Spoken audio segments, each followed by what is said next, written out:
If you would like to request a video, send an email to questions@newstitchaday.com.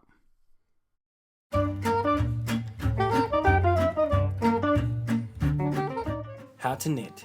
How to change color when knitting, English style. For this tutorial, you will need a pair of knitting needles and a ball of yarn. Special thanks to our sponsor Lion Brand for providing today's yarn. Today we are using their Nature's Choice organic cotton line in the color mustard. Sometimes when you're knitting, your pattern will call for a change in color, whether you're doing stripes or you're doing intarsia or some other type of color work. You need to add the new yarn into your knitting. And this can sound kind of confusing if you're a beginner, but it's actually very simple to do. So we're going to take another color yarn here. This is the organic cotton in Spice. And what we're going to do is we're just going to knit with it. And so I've done garter stitch here, and we're just going to continue doing the knit stitch, but if your pattern called for you to purl, you would just work your pattern as normal. Now what I usually do is hold the yarn like I would hold it in my hand, which is I wrap it around my finger once, and then behind my ring finger, in front of my middle finger, and then over my index finger. And you want to make sure that the tail of the yarn is the one that's coming over your finger, because that's where the yarn is going to pull through. So a lot of times I'll forget and I'll actually put this on the other direction and then end up like running out of yarn. So, and you want to give yourself about 6 inches at least, but you might want a little bit more just to be safe.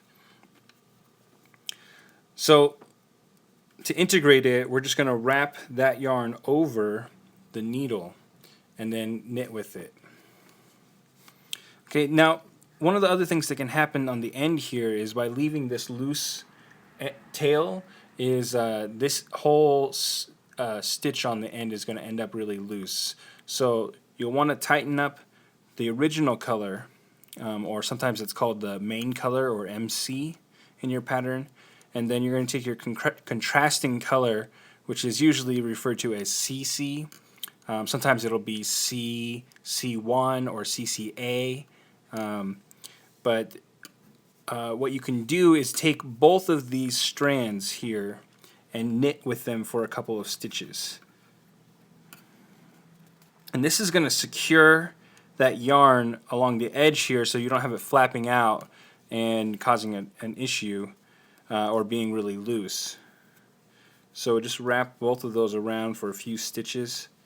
This is also why you might want to have a little bit extra tail rather than just the traditional 6 inches to weave in later. Okay, and so now we've got the tail over here, and you can weave that in to the backside of your work, or you can even cut it close to your work, and it should stay pretty well, but I would probably weave it in. So then once you've got a few stitches in, we're just going to continue working with the new color. So this is what it looks like when you've knit a few rows with your contrasting color. And if you were worried about there being a big lump where we knitted with the two strands, you can barely even see them right here, and you definitely won't be able to feel the difference. So that's how you add a new color to your knitting. Want more New Stitch a Day? Check out our website at newstitchaday.com.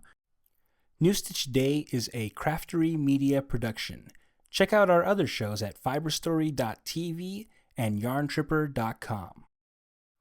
This video is licensed under a Creative Commons Attribution No Derivatives 3.0 unported license, which means use it on your website, put it in your patterns, but please don't change anything.